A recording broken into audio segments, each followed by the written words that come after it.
You can go anytime now. Hello. Today I'm going to speak about chlorine, one of the deadliest gases known to man, and at the same time, a gas which is used to purify everyday drinking water. In a nutshell, all of us drink chlorine in our tap water, about 7 parts per million, in fact.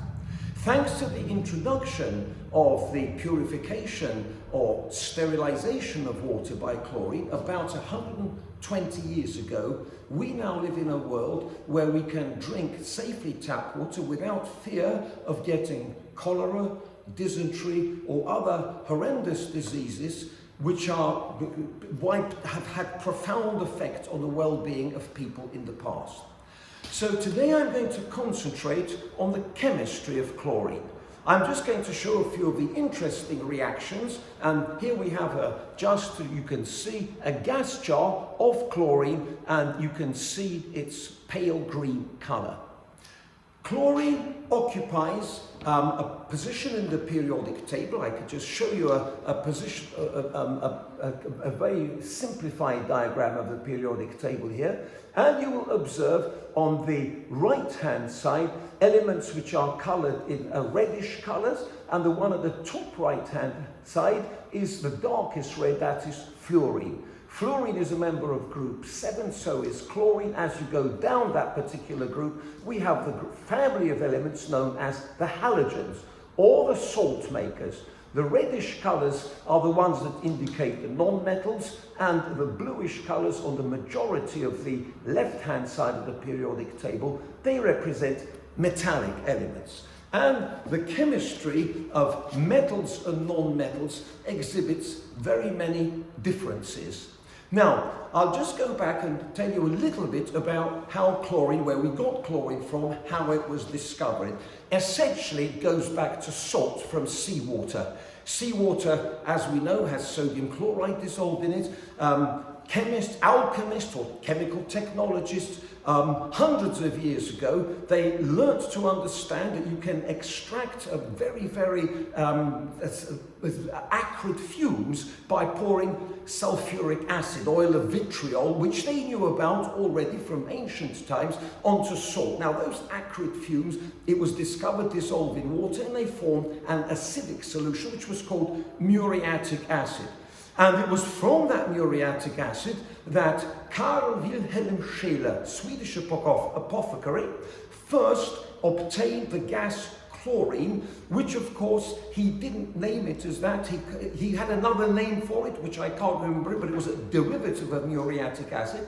He obtained it as a green gas, which he did many experiments. He defined its chemical properties. However, Scheele didn't identify it as an element. It wasn't until 1811, with a remarkable work of the English chemist Humphrey Davy, that chlorine was finally established as an element. Now, the word chlorine is derived from the ancient Greek chloros, which means pale green. So, I'm going to now, having shown you the jar of chlorine here, I'm now going to prepare a few gas jars of chlorine and show you its chemical properties. Now, I shall be using for this preparation concentrated hydrochloric acid, which I have in my right hand, and potassium permanganate, which I have in my left hand. I have them set up in an apparatus, and we are, of course, since chlorine is such an utterly deadly poison, we must use a fume cupboard. So I'm going to just disappear for a couple of seconds.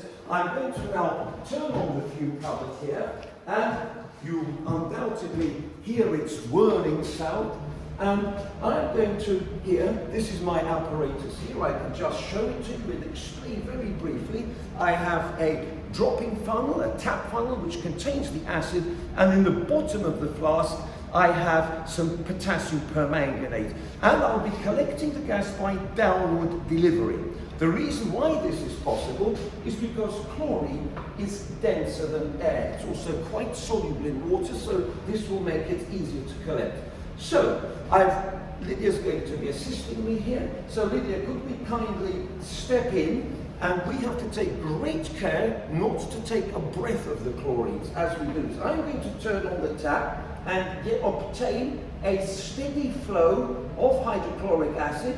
There we are, it's dripping in now, and I'm not going to take it out to show, that would be foolish. And you can probably see it's bubbling away at the bottom, and green and chlorine gas, you can probably see the green colour there already, is bubbling, is coming out. So can we raise the flask now, put the delivery tube in the bottom, and we can tell when it's approximately full simply by looking at the colour. It does turn to a green colour. And yes, please, okay, let's now do the next one, and then we'll, thank you very much. So now we're filling the second jar, and as you see, if you can see well enough, the green colour appears really very rapidly. So we're generating a brisk stream of chlorine. I'm just going to fill one more jar here before we start undertaking chemical reactions. And the reason, by the way, why I'm filling just one more jar, I've got several others which we prepared earlier, it's simply to save time. So we've now filled that up, thank you very much. And if we can push that to the back, please, Lydia, thank you. And I will now commence on the experiment. So here then, we have a jar of chlorine, as you can see, it's green. And I'm going to start off by doing the most obvious experiment, or the simplest experiment, and that's to show you its solubility in water. I'm going to dissolve some chlorine in water. It is soluble in water. However, here is my flask of water. Before I dissolve it in water, I'm going to add a few drops of universal indicator. So just to show you, this of course is a way of telling its acidity or alkalinity. And you can see that the universal indicator has turned green because water, of course, is neutral. So I'm going to now pour in. I have to once again step aside. The chlorine gas will go in. I'm going to pour in the water with universal indicator, just a little bit there. And you can see, you didn't have to look for very long, but initially there was a slight red colour, and that red colour very, very quickly indeed disappeared. And the reason is that chlorine is a powerful bleach. And we'll have more on that in just a second. But the important thing to notice is the water has actually gone slightly green. That's showing the solubility of chlorine in water. Now what's interesting as well, and that of course is in a very dilute form, we have chlorine molecules in our tap water on an everyday basis. But that's, as I said, just literally 7 parts per million. Now what's interesting is that chlorine reacts with water to form a mixture of two acids, hydrochloric acid HCl and hypochlorous acid HOCl. It's a most interesting reaction which is called a disproportionation, because the chlorine in oxidation state 0 as an element, one of the atoms goes into the +1 state, that's in HOCl, and the other one goes into the -1 oxidation state in hydrochloric acid. Now, because we have a mixture of acids, I'm now going to add a substance which reacts with acids, and that, of course, is an alkali. Here I have a solution, a 1M solution of sodium hydroxide. I'm going to pour that into that mixture, and the important thing to look for is the disappearance of the colour of chlorine. I'm sure you would recognise that if I was to take one sniff of this, I wouldn't live for very long. But I'm going to show you something remarkable, and that's how sodium hydroxide reacts with the chlorine. The key thing to look for is now we have an interesting effect. There is a partial vacuum in there because the chlorine has dissolved. And there it was, I could hear the suction, but now I'm going to do something very interesting.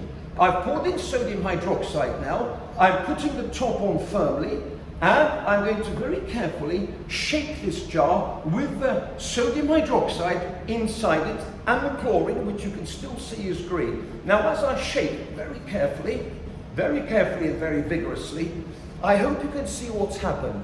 The green colour has disappeared.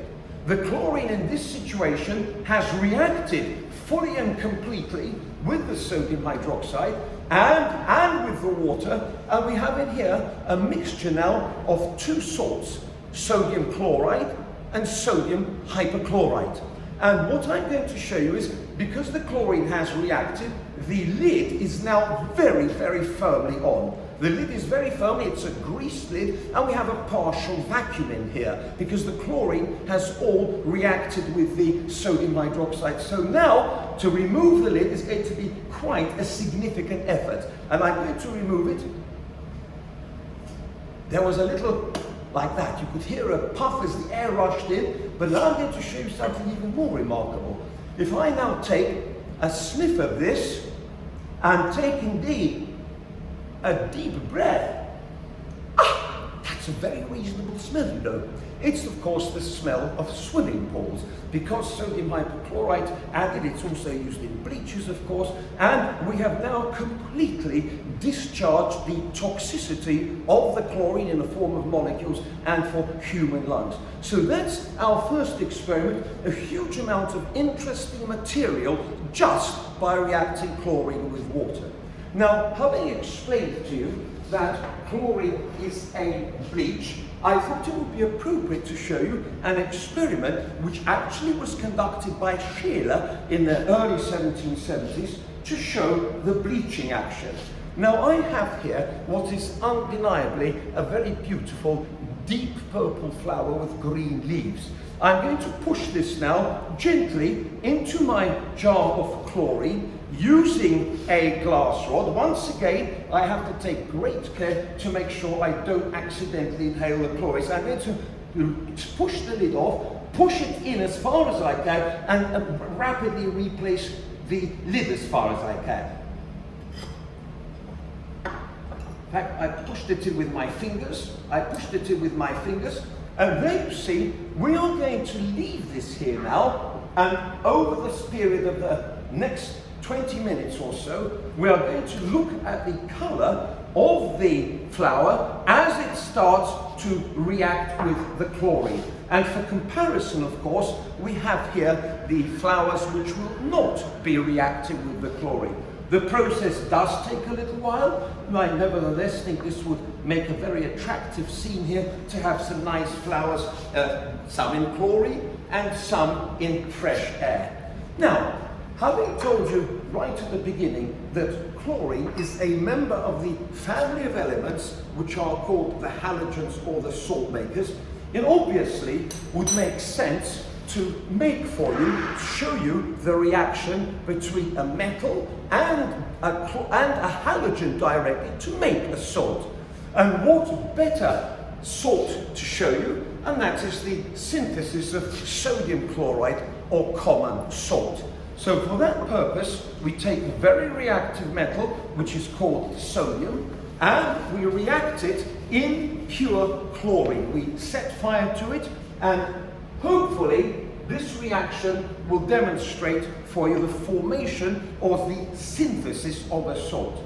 Now I have to say, this is a very difficult reaction to take place, to make to occur, and I have to take great precautions. So the first precautions, I am actually going to wear goggles, because, excuse me, and I'm going to put on a pair of goggles. And I have to also tell you, I'm sure everyone knows that sodium, both sodium and chlorine are exceedingly dangerous. So we have to take precautions. I'm going to tell you what I'm going to do. I have in here a couple of cubes of sodium. I'm going to take out 1 cube of sodium. I'm going to very carefully dry it on a piece of tissue paper, and the sodium of course is stored under oil. So I'm going to take out a cube of sodium which I have, that's quite a large one. Let's take out a reasonably sized cube of sodium, there it is, and I can just show you there, you can see it's partially oxidized, it's not a shiny surface, but it's nevertheless, I hope, a very nice sample of sodium. I'm now going to dry it very carefully in our tissue paper. I'm drying it, by the way, notice I'm handling it with my fingers. Provided my fingers are bone dry, then there's no problem at all in handling such a reactive metal. So, my fingers are bone dry. I'm now rolling it around because it's a very soft metal, and I'm going to place this small piece of sodium into my deflagrating spoon, which is here.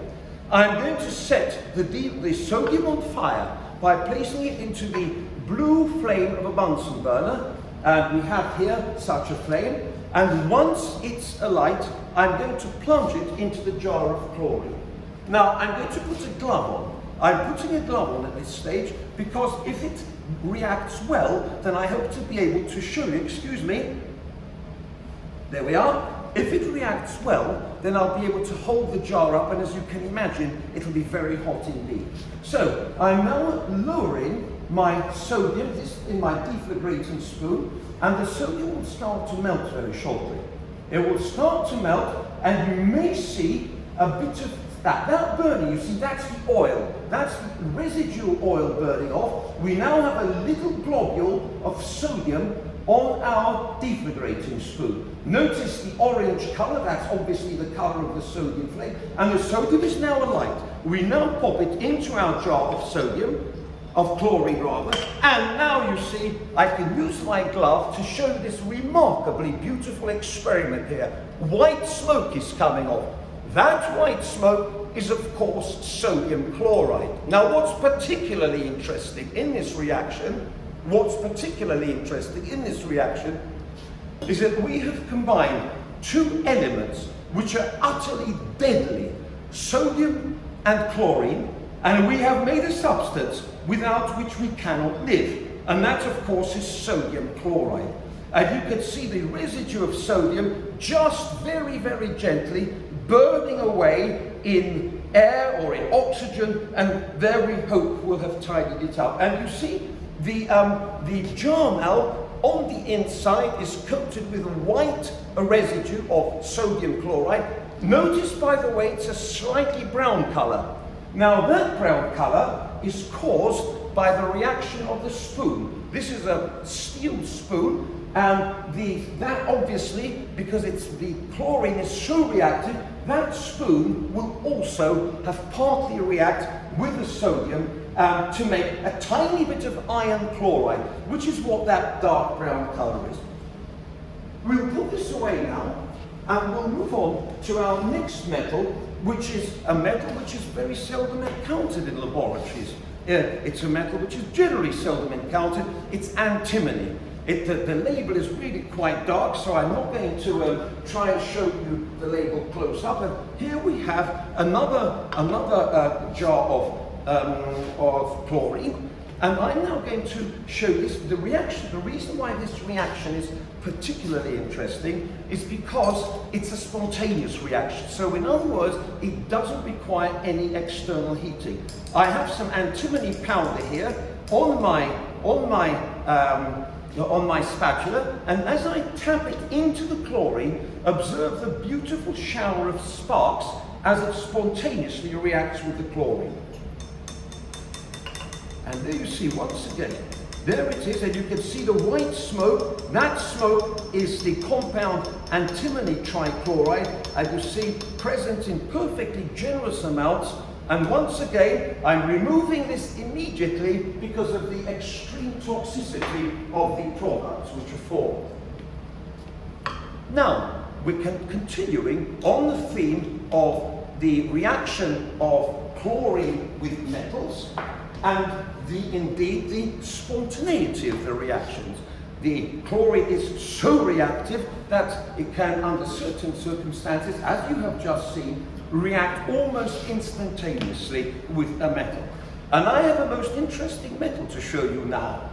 And I've got it in here, in my very special, very, very well protected plastic polythene envelope. And not only that, it's in very, very thin layers indeed. And I'm going to take this out, so we must just exercise a little patience and a little time, and I will show you what this metal is. Now, it comes in a form of very, very thin foil.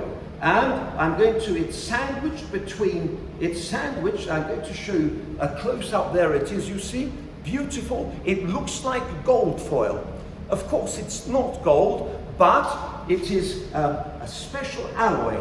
And I'll tell you, once I've done the reaction, once I have reacted this alloy with chlorine, I will then show you a reaction which will enable us to actually say or know something about what the composition of this alloy is. An alloy means it's at least two metals. And there you see, hanging down, I'm going to now grip this with a pair of crucible tongs, and I'm then going to plunge it into a jar of chlorine. So, excuse me while I do this very, very carefully indeed, and I think you will not disagree with me that this does look very much like gold. Now, in the meantime, I'm preparing, in my left hand, a bottle of concentrated ammonia solution, because that will be used to obtain a further reaction, which you'll observe very briefly. So, let's hope that this one works. We're plunging this alloy, and I'll tell you what that is, into chlorine, hoping for a spontaneous reaction.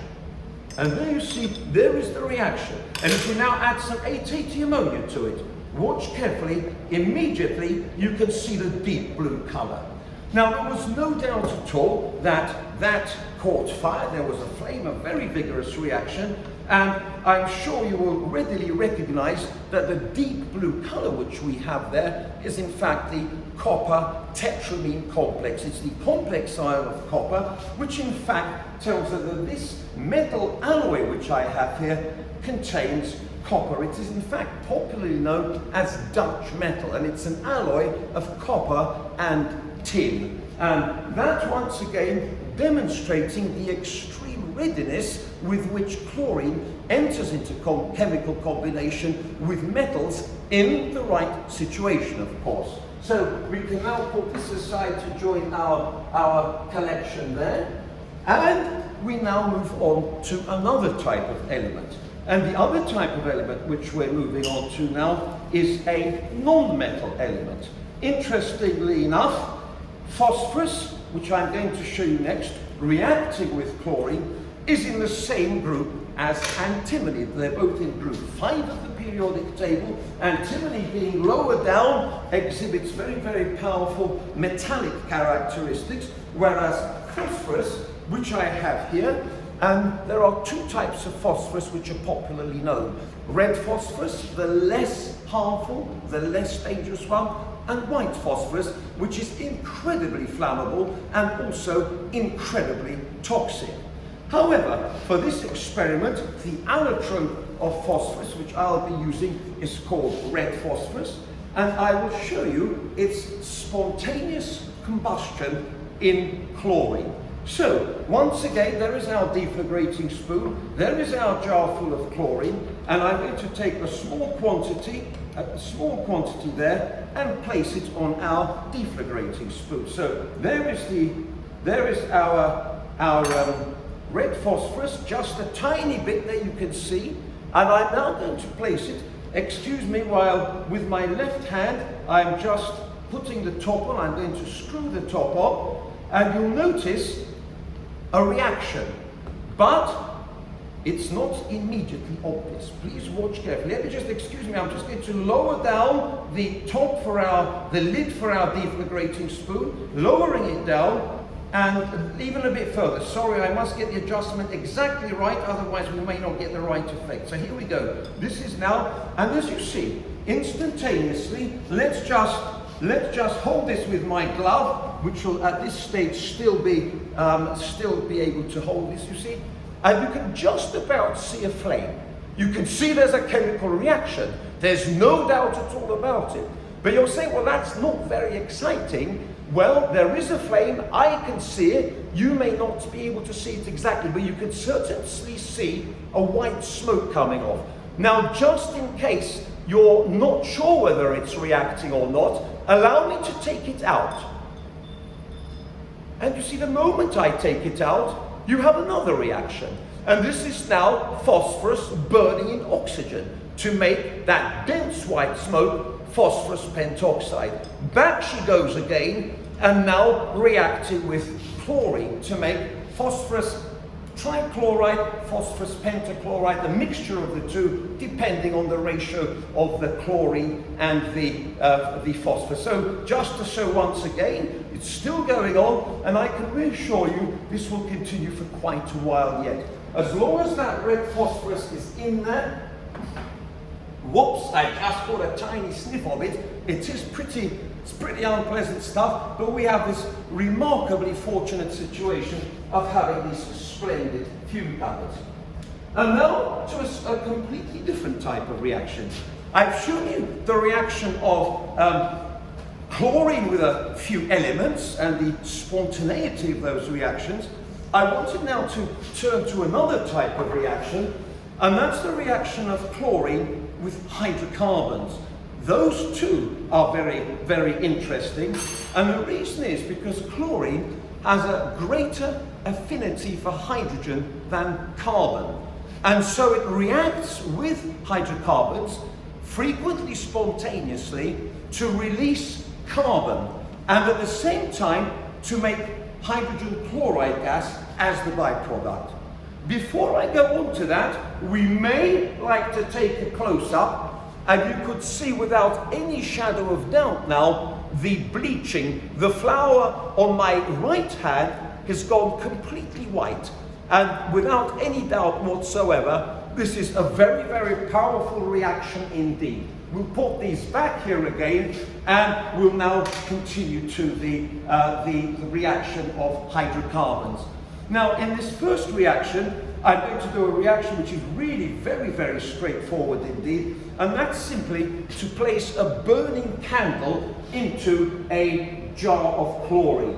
And so there is our candle burning, and it's burning with a yellow, slightly smoky flame. There it is.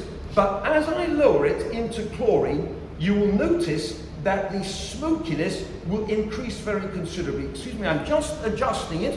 So now we can put this in, and the flame will be very much smaller, but nevertheless it will continue to burn. And there it is. There you have the demonstration of a flame of burning inside of a hydrocarbon, burning inside in chlorine.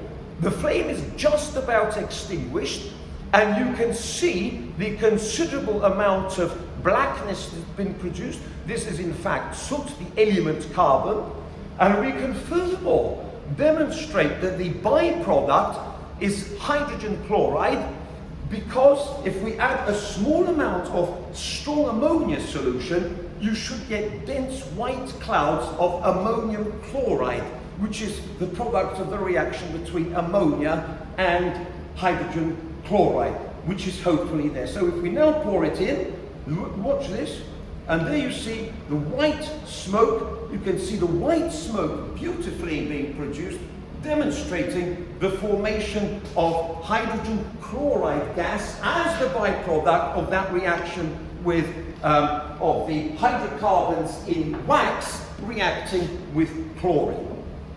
I'm now going to try probably an experiment which I don't give this it's a very difficult experiment, and it hasn't always worked, but I will try it. Once again we're on the theme of hydrocarbons. Once again we're on the theme of hydrocarbons, and this time we're going to react turpentine, oil of turpentine, which I have here.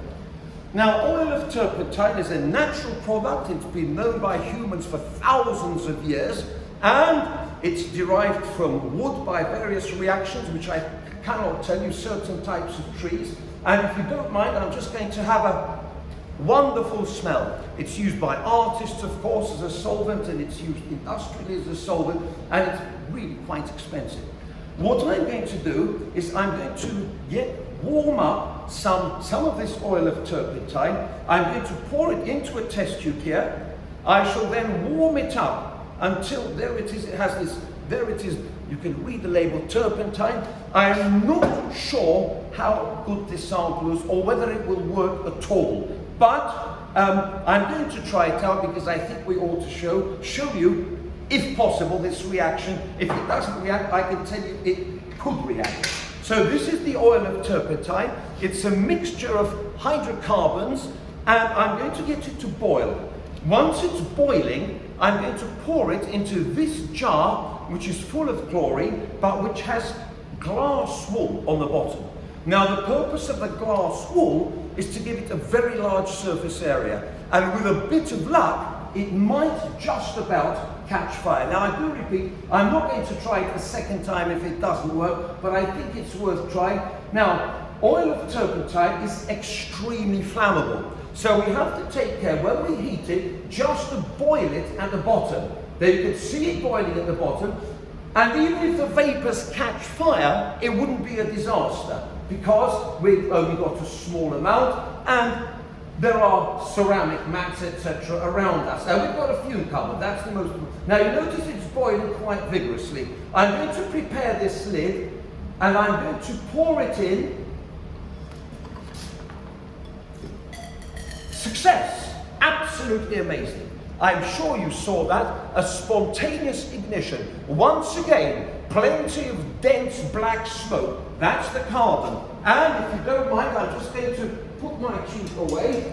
And while it's still there, by the way, I do have to say the smell of these things is very nice. We may be able to get some white smoke coming out with the reaction with the motor. And there you see, there's the white smoke coming out.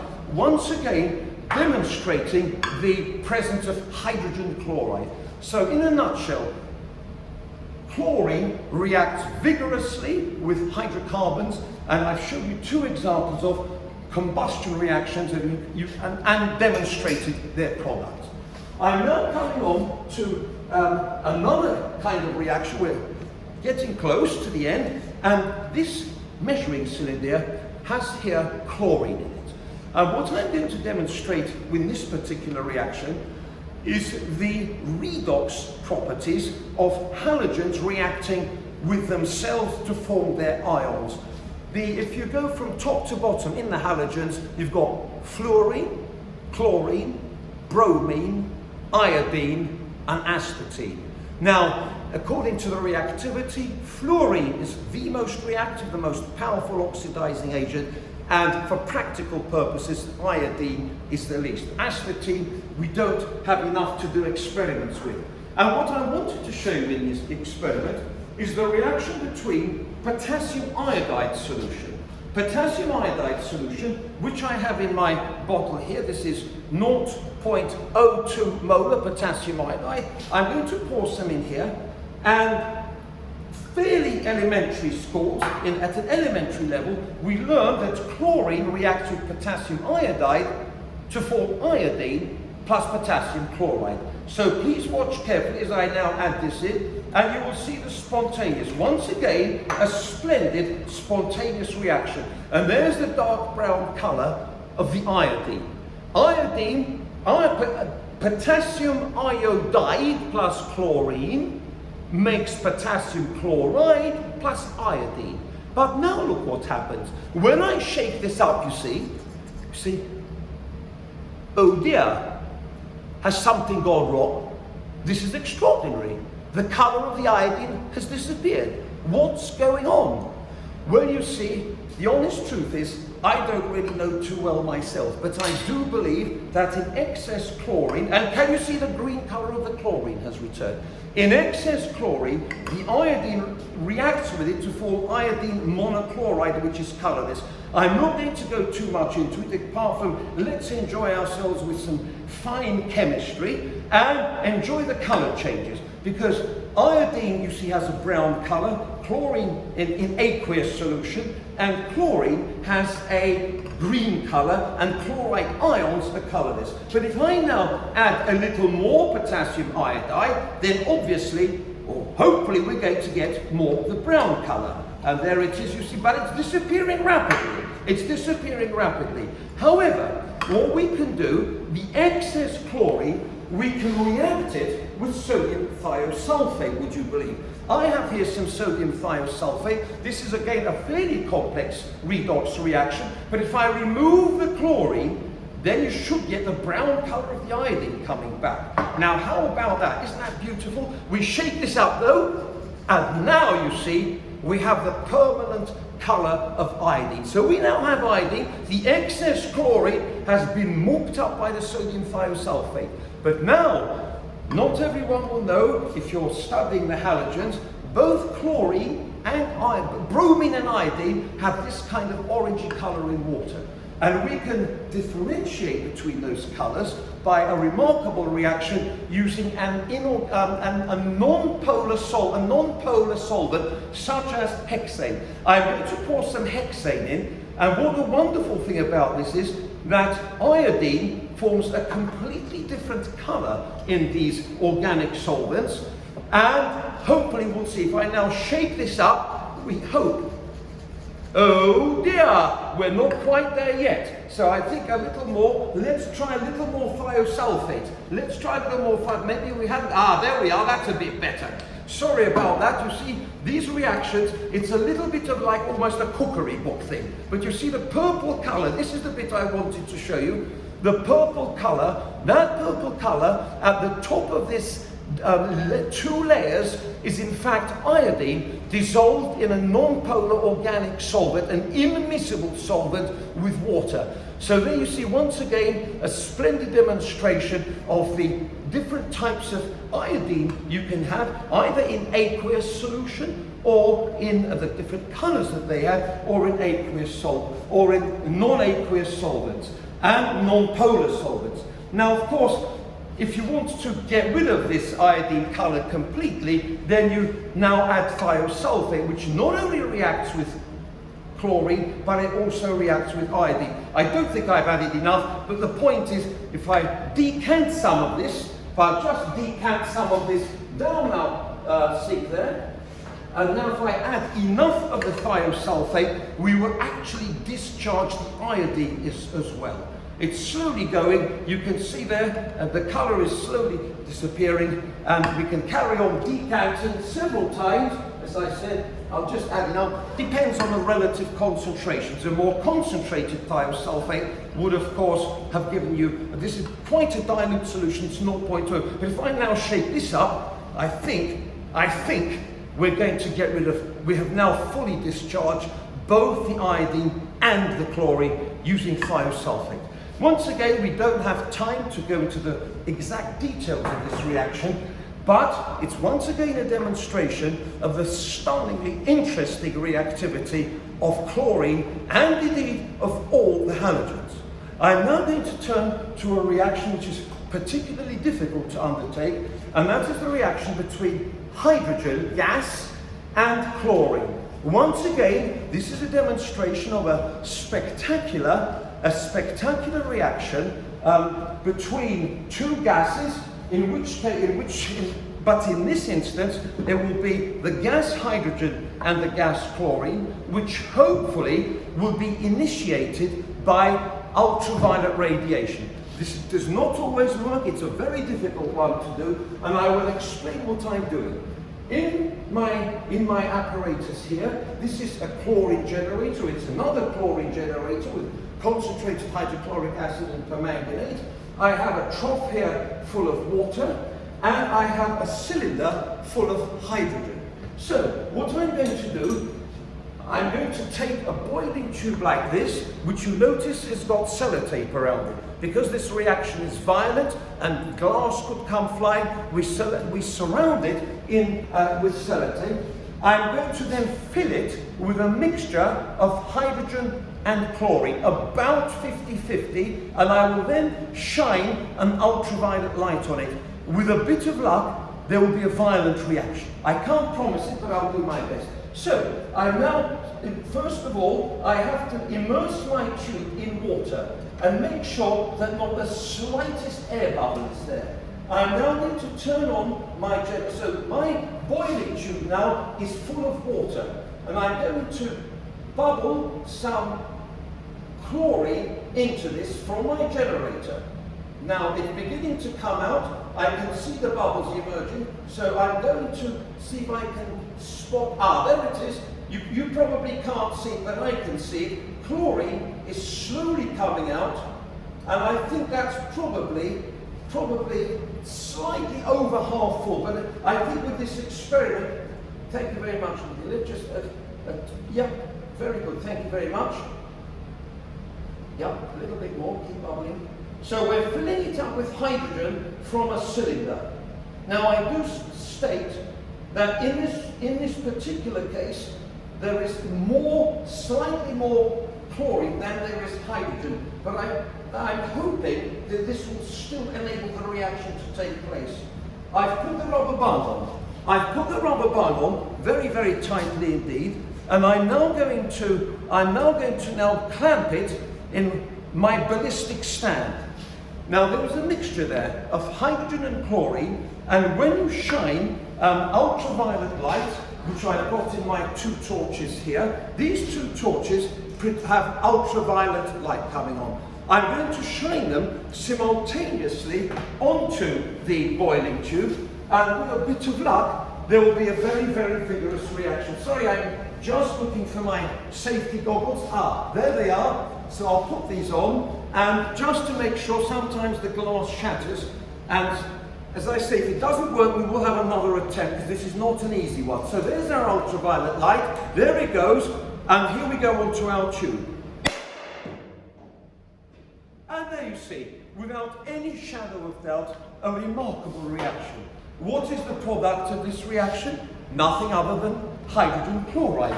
Let's see whether, if pouring in a tiny bit of ammonia, whether that generates some white smoke.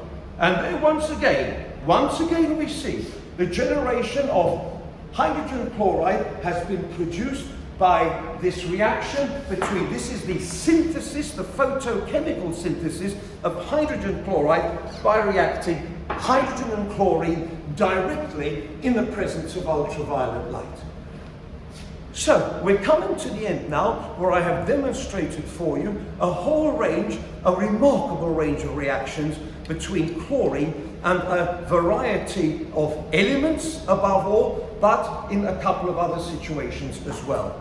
I'm now going to show you, for the finale I hope, a reaction of a compound of chlorine.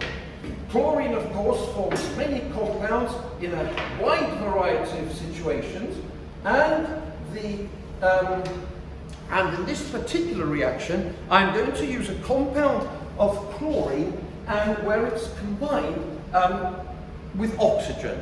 And in here, I have potassium chlorate. Now, potassium chlorate is a very, very powerful oxidizing agent. It's a relatively unstable oxidizing agent, and it's not used in pyrotechnics for that reason. However, it can, under under relatively safe circumstances, it can demonstrate its oxidizing ability by setting, once again, making a spontaneous fire. Now, what I've got here is icing sugar. There we are, we can hold it up there, we can see the label, silver spoon icing sugar, which of course is a carbohydrate, and I'm just going to pour it onto there. And of course, as we know, carbohydrates very easily burn. They will even burn in air. However, if you mix the carbohydrate with a powerful oxidizing agent, then you will actually get a far better type of burning.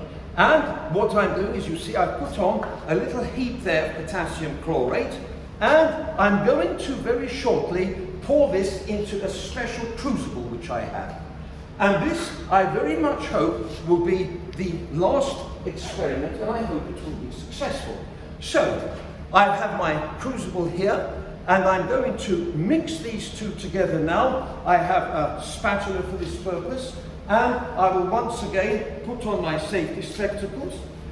This is, by the way, mixing these two is relatively harmless. There is no chance that they're going to suddenly burst into flames, as indeed potassium chlorate could burst into flames with many, many metal powders especially. But in this particular case, there is no particular danger. And what I'm going to do, I'm going to make a mixture which is as homogeneous as possible. The way we do this is simply by pouring from one sheet of paper to the other, several times like this.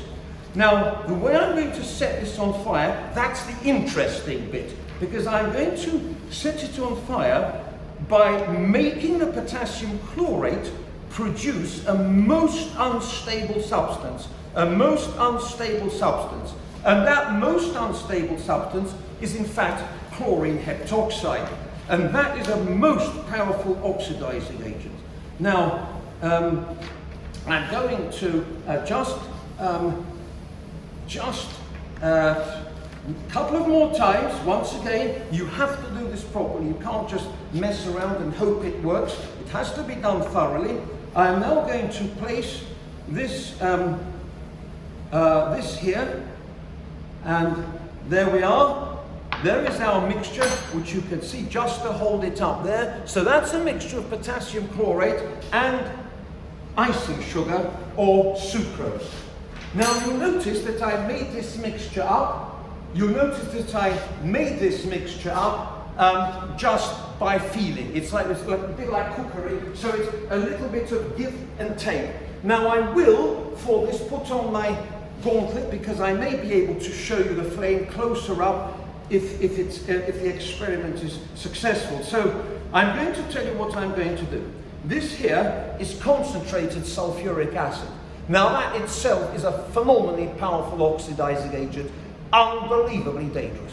When you pour this onto a substance such as potassium chlorate, it reacts to give you, as I said, chlorine heptoxide, unbelievably unstable, and that will start to burn. That will immediately produce a flame and a considerable crackling sound, and then, hopefully, you will see the whole thing burst into flames. And if you don't mind, I'm also going to put on my second gauntlet. There we are. This is just to make sure that everything is conducted safely. And the other thing is, once I've put on my drop or two of concentrated sulfuric, it will be very important to replace the lid on the bottle. So, here we go. And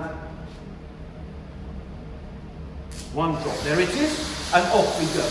So there it is. Now, because I've got my gauntlets on, hopefully I can show you this much closer up. So there it is then, the reaction between sugar, potassium chlorate as a powerful oxidizing agent, and you see a huge amount of smoke being produced and a black residue of carbon. Well, that completes my short lecture demonstration on the deadly poisonous gas chlorine, a little bit about its history, and a little bit about its chemistry. I have to, at this stage, profoundly thank my laboratory assistant and my camera operator, that is my dear wife, Lydia. Lydia, thank you so much indeed. And thank you very much for watching, and I hope you've enjoyed yourselves a little bit and learnt a little bit as well. Thank you very much.